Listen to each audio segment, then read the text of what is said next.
voltou para aqui, tem Beto, é gol!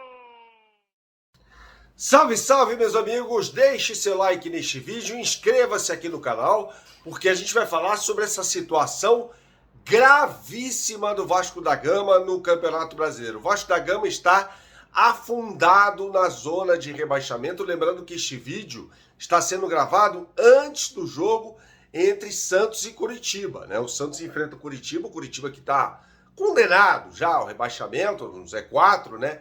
E o Vasco da Gama perdeu o jogo para o Internacional em casa por 2-1. Esse time do Inter é bom. O time do Inter faz uma campanha em que venceu o primeiro jogo com o Eduardo Cudê, atuando fora de casa, né? E foi justamente contra o Vasco com uma grande atuação fantástica de Alan Patrick, ex-jogador do Flamengo, inclusive. Você se lembra muito bem, né? Alan Patrick, que marcou um gol muito importante pelo Flamengo naquele empate por 1-1 no Allianz Parque no Campeonato Brasileiro de 2016. É um excepcional jogador, eu não entendi a época porque o Flamengo não foi atrás do Alan Patrick. Mas o assunto aqui é o Vasco, que acabou sendo derrotado. Veja, o Vasco tomou o primeiro gol no primeiro tempo, numa cavadinha sensacional do Alan Patrick, né? Gol marcado pelo Maurício. No segundo tempo, o Vasco foi para cima com tudo do Internacional, acabou tomando mais um gol, graças a uma falha grotesca do Léo Pelé, né, que acabou sendo bastante vaiado pelo torcedor do Vasco da Gama que estava em São Januário. A equipe carioca ainda tentou, no segundo tempo, ali com o gol do Alex Teixeira, né, pressionar ali, tentar um abafa, um último abafa para cima do Internacional, só que teve 2 jogadores expulsos, o Paulinho e o Eric Marcos. Aí ficou com 9 em campo, aí não conseguiu criar mais absolutamente nada e acabou sendo derrotado pelo Internacional. A gente vai falar mais sobre essa gravíssima situação do Vasco da Gama neste vídeo que tem um oferecimento da KTO. Você não conhece a KTO.com, meu camarada? Você que gosta de fazer a sua fezinha, você não sabe o que está perdendo. Entre agora no site KTO.com, repetindo, KTO.com, faça o seu registro.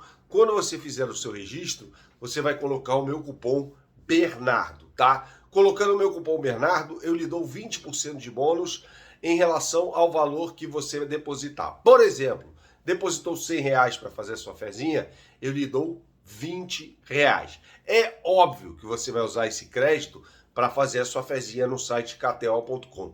Siga-me no Instagram, porque lá nos stories eu coloco todo dia as melhores odds daquele dia, tá? Então tem Campeonato Brasileiro, tem Champions League, tem Liga Europa, tem NBA, tem tudo. Então cardápio completo para fazer a sua fezinha no site KTO.com. Beleza?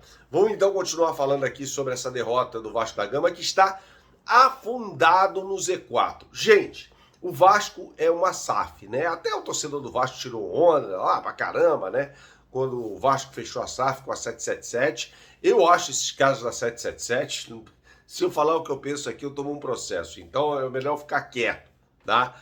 Mas, assim, a gestão de futebol do Vasco é péssima, é um horror, né? O Vasco até demorou bastante para demitir o seu ex-técnico, Maurício Barbieri. Eu duvido que o Barbieri consiga um cargo, né? A não ser que... Tem dirigente para tudo no futebol brasileiro, né? Mas a não ser que haja um fato novo, muito relevante, eu duvido que o Maurício Barbieri arrume vaga em algum grande clube do futebol brasileiro depois desse péssimo trabalho que ele realizou à frente do Vasco da Gama, né? O Vasco que acabou sendo derrotado pelo Flamengo 2 vezes nesse Campeonato Brasileiro. O Vasco não vence o Flamengo desde aquele 1-0 no Campeonato Carioca, com um belo gol, diga-se, do Puma Rodrigues, que só fez aquilo desde que chegou ao Vasco, né? Inclusive no jogo desta quinta-feira, ele entrou no lugar do Paulo Henrique e fez mais uma partida horrorosa, né? Eu me lembro muita gente falando, não, o Flamengo contratou o lateral direito errado, era o Varela, né? Não deveria ter contratado o Puma Rodrigues. Nossa Senhora, Puma Rodrigues é um jogador tenebroso, né? Tenebroso, entrou no segundo tempo ali. O time do Vasco é ruim, né, gente? Trouxe o Payet, que é um jogador que parece que está passando férias no Brasil, né? Ele não está comprometido com nada, até foi xingado pelo torcedor do Vasco da Gama, que foi a São Januário, que fez a parte dele, até chove no Rio de Janeiro, né? Fez a parte dele lá, torceu e tal, mas está diante de um time muito ruim. Gente, eu não sei o que pode acontecer com o Vasco se cair pela 5ª vez, e me parece que é isso que vai acontecer. O Vasco está afundado no Z4 e tem uma partida importantíssima no próximo final de semana, jogo no próximo domingo às 4 horas da tarde, contra o Goiás. Se perde esse jogo, o Goiás vai abrir 4 pontos em relação ao Vasco da Gama. Lembrando que o Vasco vai atuar nessa partida sem o Paulinho, que é um jogador importantíssimo no meio de campo, que, lembrando, foi expulso no jogo contra o Internacional. Então, o que é ruim fica ainda pior para o Vasco, né?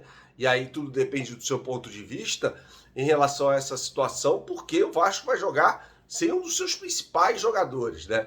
Esse é o assunto Vasco da Gama. Eu quero entrar também no assunto Flamengo nesse vídeo, né? Porque foi uma atuação vexatória contra o Grêmio nesta quarta-feira, a derrota por 3-2. Já falamos muito sobre isso em vídeo, live, aquela coisa toda. Mas eu quero continuar falando sobre Gabigol, né? Porque o companheiro Mauro César trouxe lá atrás a informação de que o Gabigol tem a sua renovação de contrato encaminhada até 2028. Gente, de verdade, vocês acham que o Gabigol merece essa valorização nesse momento? Não seria o caso de esperar um pouquinho mais, até para saber qual é a do Gabigol? Gabigol tornou-se um atacante absolutamente inofensivo. Ele e o Pedro, aliás, tinham que tomar um chá de banco os dois simultaneamente, porque o Flamengo tem 2 dos centroavantes mais badalados do futebol brasileiro e, ao mesmo tempo, não tem nenhum, né? Porque esses caras não estão jogando absolutamente nada, né? Com o Pedro é constrangedor, a bola bate no pé e volta, mas o Pedro, pelo menos, participa minimamente do jogo, né? O Gabigol nem isso. Então são 2 centroavantes completamente inofensivos. Eu acho um tapa na cara do torcedor do Flamengo, neste momento, a discussão de renovação de contrato do Gabigol. Foi só ver o que aconteceu com o Bruno Henrique, cara. Renovou o contrato, entrou no jogo contra o Grêmio e só fez bobagem.